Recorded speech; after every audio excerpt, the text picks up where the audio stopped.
chose on that note, not just because I'm gay. I mean, yeah, obviously that too, but it was also from the quote, "From the greatest storm comes a very bright rainbow." So that quote really resonated with me.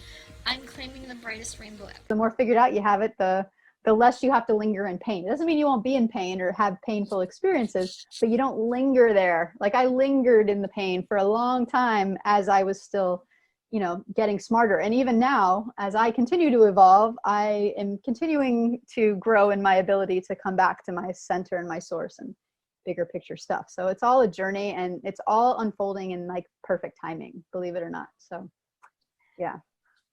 Yeah, I relate to that, needing to get your shit together like early on in your 20s, so you can have a little bit more, not like perfectly smooth sailing, but a little bit more smooth sailing.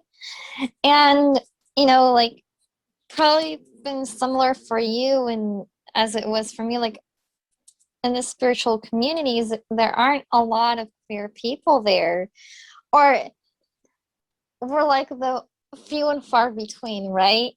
And it can feel pretty lonely. And is that what drove and motivated you to create the Gay the Pray Away events and create a sense of community, like for queer people to feel a little bit safer with spirituality and feel more supported in that? Would you like to talk about that? Yeah, that's exactly it. I mean, I joke about this sometimes, but usually if I was in my spiritual circles, I'm the only queer one. And if in my Yep. queer circles, I'm like the only spiritual one. So I it's get always, it. right? You totally do. You're probably exactly the same way. Yep. It's always been a dream of mine to not have to make that choice. Like, I would like to be able to go to a silent retreat or a yoga class or a chanting kirtan night and not be the only queer person in the room. Like that, Yeah. it's hard. Like, I feel like in some ways I belong because of the spirituality, but I don't belong because Yeah. my people aren't represented. Like, I'm not here with my people. And same on the queer side. I mean, like, a lot of times I'll feel a little bit out of place in the queer community because the conversations they're having aren't always like, I'm like, yeah, that's cool, but I can only be in that conversation so long before I want a little bit more. I want a little bit deeper. I want a little Me bit too. more. I relate to that because like that it's like even in the queer community, it's like it kind of belong, kind of like that inside out effect. I Yes. really get that. Yeah. And so when I wrote this book, and so, the book being called Gay the Pray Away, Mm-hmm. that is an important title because it tells Yeah. a big part of the story, but I feel like it's also not the whole story, because at the end of the day, I'm really not trying to gay the prey away completely. I needed to gay the prey away enough that I could find who I was and love and accept myself. But what I really want is to gay the prey. And that's why this event, like, the event is really about, can I create a space where the queers can come, and you already know when you come into this, it's going to be a really affirming place to discover spirituality. And what's a little bit different, like, there are queer churches, there's very few queer churches, but there are queer affirming churches out there in the Christian tradition, and a lot of the other traditions, like Judaism is typically, if you're in more of the liberal sects, they are very approving and accepting of queer people. So it's not like these don't exist within traditional religion, but for what I could tell, there wasn't a place to go that would be not religious but spiritual. Mm-hmm. And so that's the idea of Gay the Pray. Gay the Pray is meant to be a community where, whatever background you came from or no background, whatever belief system you resonate with the most or no belief system, you can still be here. And the common language we're speaking is A, queerness, and B, this kind of like this spiritual seeking, or this spiritual calling, or longing. Maybe it's a longing, like a spiritual longing to tap into that place that is way bigger than whatever crazy stories are going on in my life at the moment. And I love it, and that is so needed because like I too, like for the longest time I'd be frustrated with my journey because like you, like because of my spiritual path and the fact that it's not like I could shut off my queerness to fit into with the spiritual people and just like act like that part of me doesn't exist, right? And you know that very well. And then like when I'm in the queer community, I felt like I can act like I'm not spiritual, and like I felt very lonely for a very long time and very like fish out of water. Where do I belong? And I'm so glad we met for the Queer Yeah. Impact Collective, because like I got to attend your Gay the Prey event. It was really nice to come into Lady Gaga playing Born This Way. That was a pretty epic entrance, I must say. That felt pretty nice. And I was like, yes, finally, we can be queer and talk about intuition and listening to our bodies and like the techniques and strategies you were sharing. I was like, I learned that in my spiritual practice, but like from a lot of straight people and all the things. So it's like, it was really nice to hear from someone in my community, and some, like, we're all parts of Mirror Whole, and I don't have to feel disjointed in any way. Am I, like, does that make sense? Like, So because much. that's what it's been like. That's also caused some degree of harm, like feeling disjointed throughout my life, like, and then like finally coming into wholeness. So like, this is why events like by queer people for queer people are so important, because like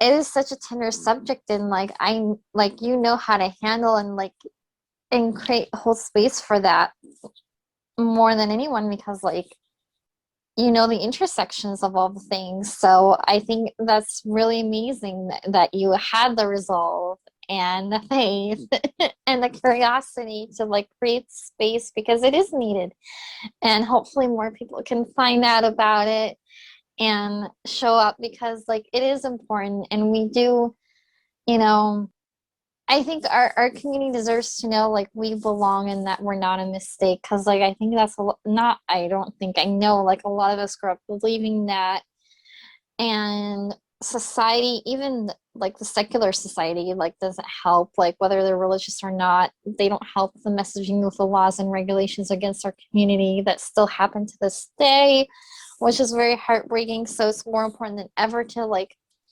have some sort of connection, knowing that no, yeah, we belong, we're not a mistake, we're just perfectly and wonderfully made as we are.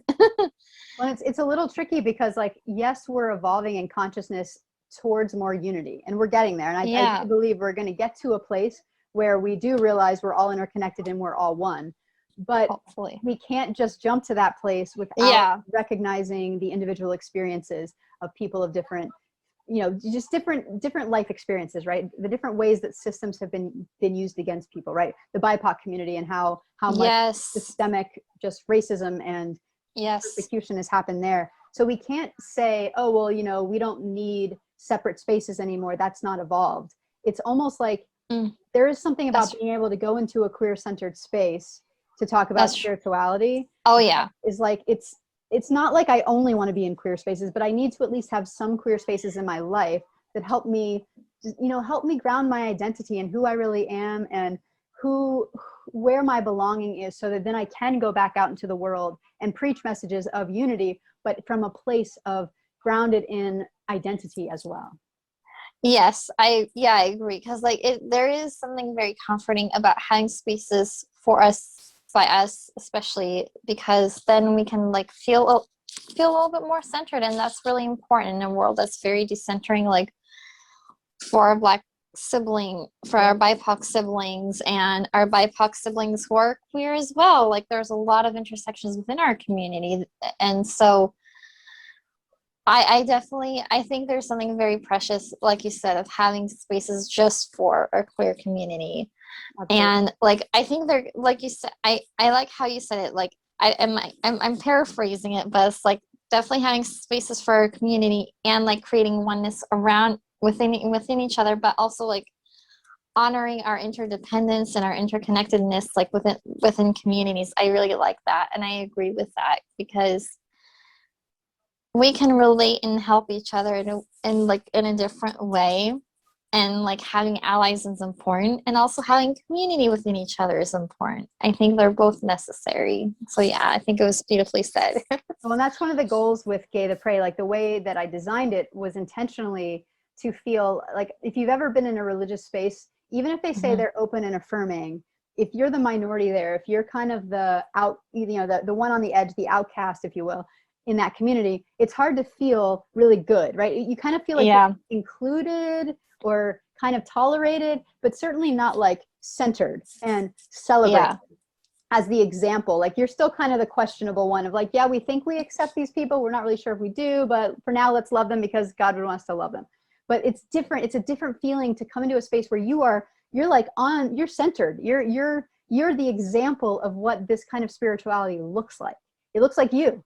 And so that's super important for me with Gay the Prey, is that, and that's, you know, you mentioned that Lady Gaga song. Like, one of the things I always do when I start Gay the Prey is I have a welcome song, and I spotlight people who are there and just let them express themselves. Like, my dream is eventually people are going to come in drag or with like rainbow boas on, but they're just going to be like their fullest expression of themselves and their queerness, and we're going to celebrate that, and we're going to spotlight it, and people are going to be dancing to the welcome song, and just everyone's going to feel like, wow, this is like, I'm not hiding in the corner because I'm not sure if I'm totally accepted here. I am on the spotlight because I'm so totally accepted and celebrated for being here and for being who I am, exactly who I am. So that's always the beginning part of Gay the Prey. We also do a little bit with breath work, because I said this, I always say this when I'm talking about it.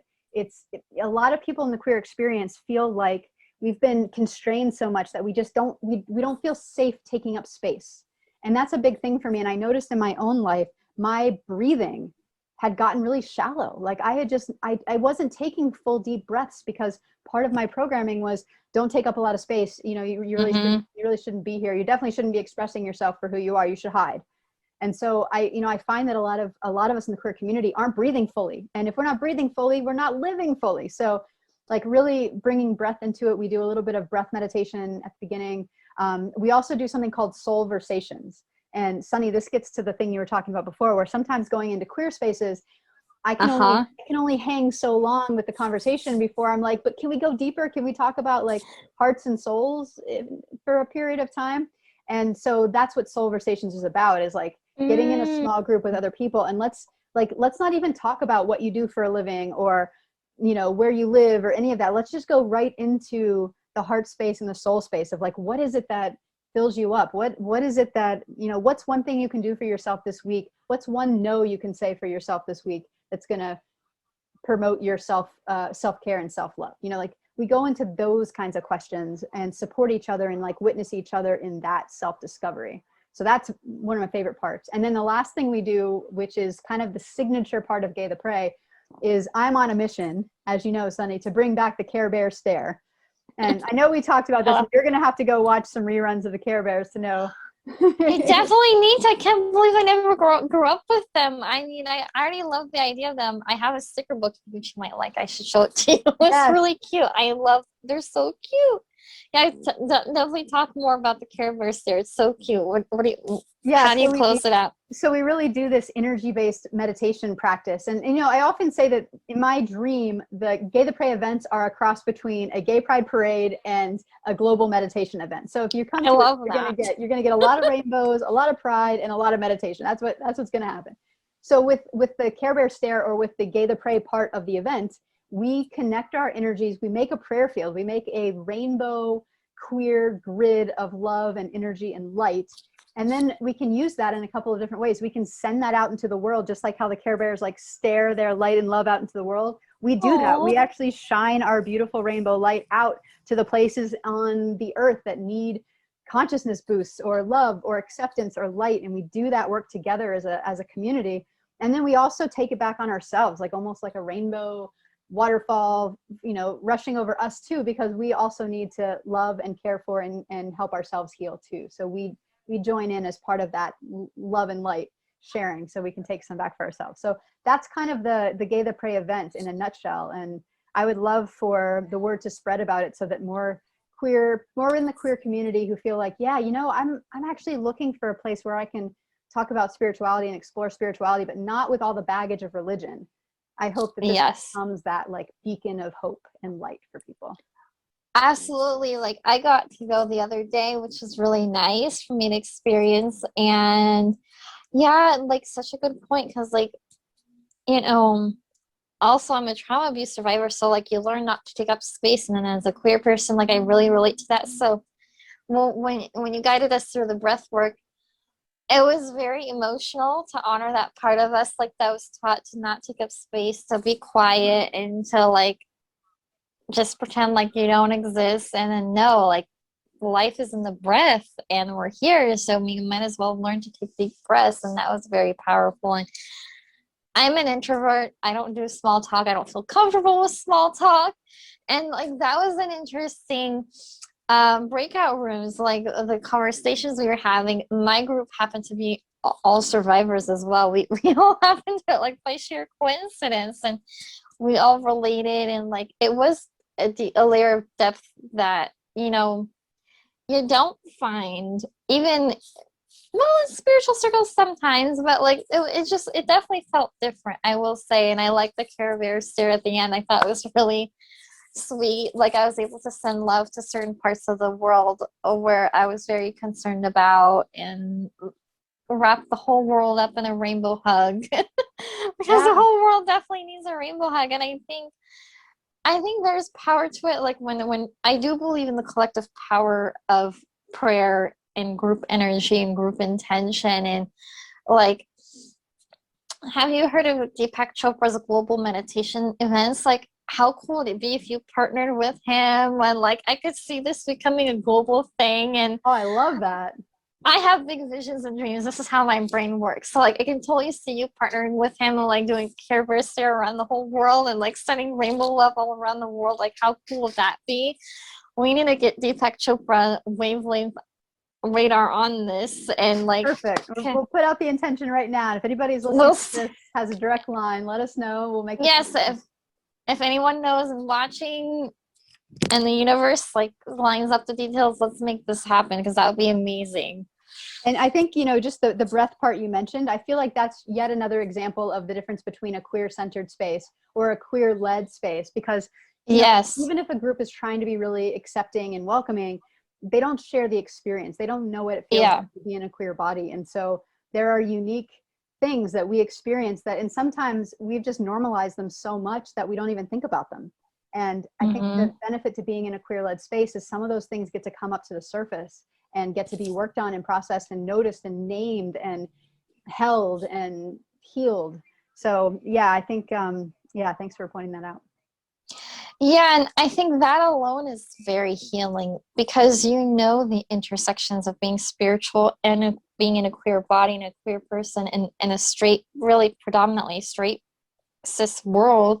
Exactly. You know what that's like, and so you know our unique challenges in navigating the world and what our bodies need to relax and feel safe, so that we can develop a spiritual connection of our own understanding, whatever that looks like for us, right? Whether we call it, whether we give it a label or not. I personally don't vibe with a label. Usually I call it universe if I do give it a label, but for me, like, I don't know for you, but for me, even the God word is still very triggering for me to this day. So triggering. For you too, yeah. Oh, yeah. So like, you don't hear me use that word here or in my online spaces because it's so triggering for me. I use the word universe, or I just say higher power, my own understanding. Sometimes like that's the safest bet too. When I was in seminary, this was a big struggle for me, because as you can imagine, like being trained teacher, like the G word comes up quite a bit, and I had to write prayers, I had to lead things, and I talked to one of my mentors about that, and I said, you know, I'm really struggling with this word, because it just, you know, as much healing as I've done, there's still baggage around this God, especially putting a pronoun on God and all of these other things like that. And my my dean of my class said, what if you were to call it love instead of God? Could you do that? What would that feel like? And, you know, I haven't landed on that as the word that I use most, but it helped me get over that little bit of a hump. Like, oh, right. Love is exactly, love with a capital L is that same sentiment of this thing that is so big and so generous and loving and here for me. Yeah. Well, it was nice that your dean gave you permission to question the label and not like force you to be attached to that label. So that was nice. Like they were like even welcoming that questioning and like welcoming that expansiveness. And like, if I may ask you, if we still have some time, like, what led you on the path and what inspired you to be a reverend and a minister, like on the path of ministry? I'm very curious. Yeah, well, so if you're willing. Yeah, I have two reasons. The first one was, you're gonna laugh at this maybe, but I was having a session with a psychic friend of mine. I was actually having a psychic reading with a friend of mine, and I had been going to her for a couple of sessions trying to figure out, like, okay, what am I going to do in the world? Like, what's my work really going to be? I've gone through 6 different careers now. I'm still trying to figure out what am I doing? Why am I here? What's my work in the world? And I kept coming to her with ideas and saying, all right, throw the tarot cards on this idea. Let's see, how does that look for the universe? Like, is it going to work out? And finally, she looked at me and she said, you're never going to do this. Like, it's not going to work because you keep coming at me with ideas from your head. Like, you're creating these ideas in your mind, trying to make something work. She's like, we need to drop into your heart. And what is there? What is actually in that space? And, you know, I actually got a little teary when she said that, and I dropped in, and it just reminded me that, you know, I had been on my little spiritual journey from my spiritual awakening for about 7 years at that point. And it's what I love. It was like, anytime I had a free moment, my favorite thing to do was go walk in nature, listening to some kind of a spiritual book or a self-help book or a podcast. Like, that's my hobby, is to go into this spiritual exploration. Like, I love learning more about where am I blocked, and what's, you know, how can I be even more connected to my highest self? And so she was, you know, she basically said to me, that's what's in your heart. That's your work in the world. That's why you're here. You got to pursue that. And so she said, I know that you probably will have a lot of baggage around this word minister, but I just want you to go and meditate on the word minister, and meditate on the word minister out of the context of how you learned minister was. Like, just take the word, make it bigger, and meditate on that. And so when I went and did that, I really found, I started also researching online, like, what are other kinds of ministers besides the kind I came from? And that's when I found One Spirit, which is the seminary I went to, which is interfaith, interspiritual. And it was really speaking my language. It was like, okay, this is a place where they're not going to force a dogma. They're actually, they're trying to open me to more exploration into, you know, what is truth, really? What is love? What is this limitless source of energy? So I kind of, at that point, I got a lot more comfortable with the idea, and I took it as a sign that the program was starting like 4 days from the time I had this conversation. The start date was 4 days later. And I'm like, oh all my right. God, no way. I'm like, all right, universe, if this is what you want me to do, I'm going to call, and there's going to be a spot available. They're not going to be full. So I call, and they're like, oh, we just had somebody drop off, so we have a spot available. And I'm like, yes. So that's when I knew, like, okay, the universe is conspiring for me to do this. This is my next move. Absolutely. I mean, talk about things literally lining up for you. Wow. You know, I understand. I was laughing with you because, like, I've been to psychics myself and angel readings and stuff. Like, I understand that need very much. Like, what's my future? Who's my person? What am I here to do? What's my path? What's my purpose? Like, I so get that. Well, and I want to be really clear about that, because it's not so much that I'm looking for another person to tell me what to do. It's that I know that my brain still gets in my way. Like, my ego still blocks me from seeing my own highest truth. It's not like I want the answers from that person. I just want that person to hold up a mirror for me to see my own truth. And that's what a good psychic or tarot reader or angel reader will do, is they're not going to come in and tell you, like, I'm the only one who can speak to God, and God has this message for you. They'll actually help you touch into your own messages and get those. And that's why I go to people like that.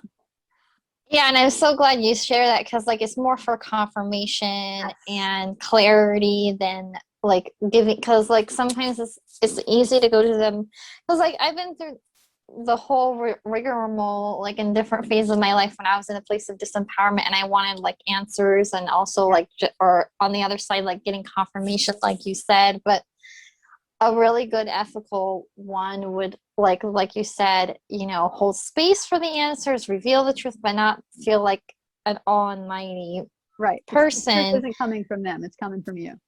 Exactly. Or they'll even encourage you, like yours did, like, kind of like mine has, like, what feels true for me? What feels true for me? Like, they'll reflect it back to me, and, like, okay, what's your truth?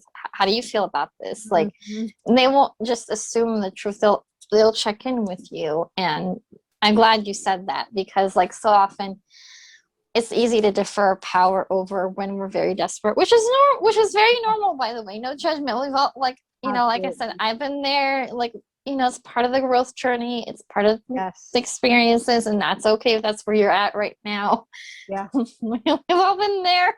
Right. And So, sometimes actually going there for that reason can be really healing, because you may get a message back about how much you are loved by the universe. And that might be the thing you really needed to hear. Like, you thought you were there to say, like, please tell me, do I break up with this person, or do I stay with them? Or, you know, like, you might think you're in this agony, and what you really needed was a message of loving, affirming, you know, from something bigger, something outside. And yeah. exactly. Yeah, I'm so for that. Yeah, absolutely. Because, you know, no matter what, like with a good reader, you'll get a very loving, affirming response and stuff. And Yeah, because the and universe is only that. The universe is only affirming. And, you know, the more you can be tapped into your divinity within, the more you will feel in a constant state of love and peace and acceptance, and you can radiate that out into the world. yeah, absolutely. And you know, I this conversation has been so juicy, and I don't want to take up too much of your time because like you're such a busy person. And are there like is there anything on your heart you want to like close off, or any final thoughts and Yeah, takeaways?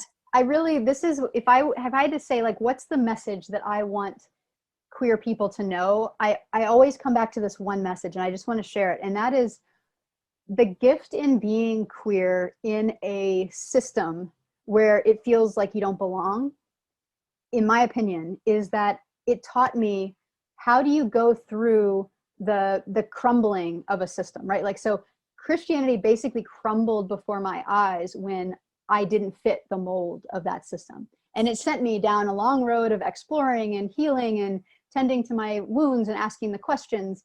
But at the end of it, I came out the other side as a more complete, more whole, more grounded, more loving being, right? Like, more full being of who I'm meant to be. Well, the interesting thing is, as we keep evolving, more and more people are bumping into systems.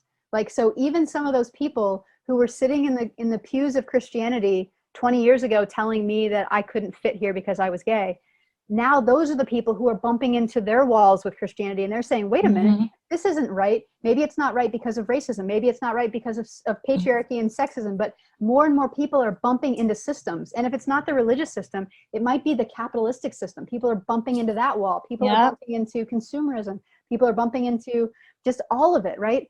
And as more people bump into systems, they're all going to go through the same crisis that we all went through when we bumped into our system. But we've been through it. And so I almost feel like, you know, for any queer person who's hearing this, who this resonates with, we can be the guides now. Like, we can actually hold the space for these people who are just beginning their journey of, if you want to label it deconstruction or whatever you want to label it, when a system begins to crumble, a system you've been relying on or being a part of begins to crumble, and you have to check in with your identity and figure out who you are now, absent of a system. We can show the way. We can say, like, look, you don't die. I've been there. It's hard. It's challenging, but look how much you're going to come out the other end of this so much more radiant and full and vibrant, because you're now integrated with yourself and not just a cog in a system. Oh, I love that. Thank you so much. That's so beautiful, because like, isn't that ironic? Like, now would be like kind of like leading the next frontier of evolution. And because like you said, we know that we can survive that crisis, and it's true, we've all been through that crisis, and like, oh my God, what's truth, what's, you know, what's a lie, and you know, what's my truth, and like, why am I here if I'm a mistake? And then, but we're really not. And like you said, like, we'll survive this because we already have, and we made it through the darkest parts, and it's only going to get better. And I'm so grateful for your time and for being here and for being my second guest. And you're welcome to come back again if you want, and to deepen conversations on anything spirituality, queerness, because this is such an important topic, and our community needs that reassurance that we're perfect as we are, and that we're here on purpose and for a reason. And hopefully, if anything, that it gave them that sign and comfort that they needed. And now they know that they can have spiritual version of pride. Yes, I love that. absolutely, I'm absolutely. through Gay the Prey events, and I really love how you describe that. It's like pride in spiritual circles, like hooked up. I love that. Like Absolutely. this is this is like the kind of events I've been praying for.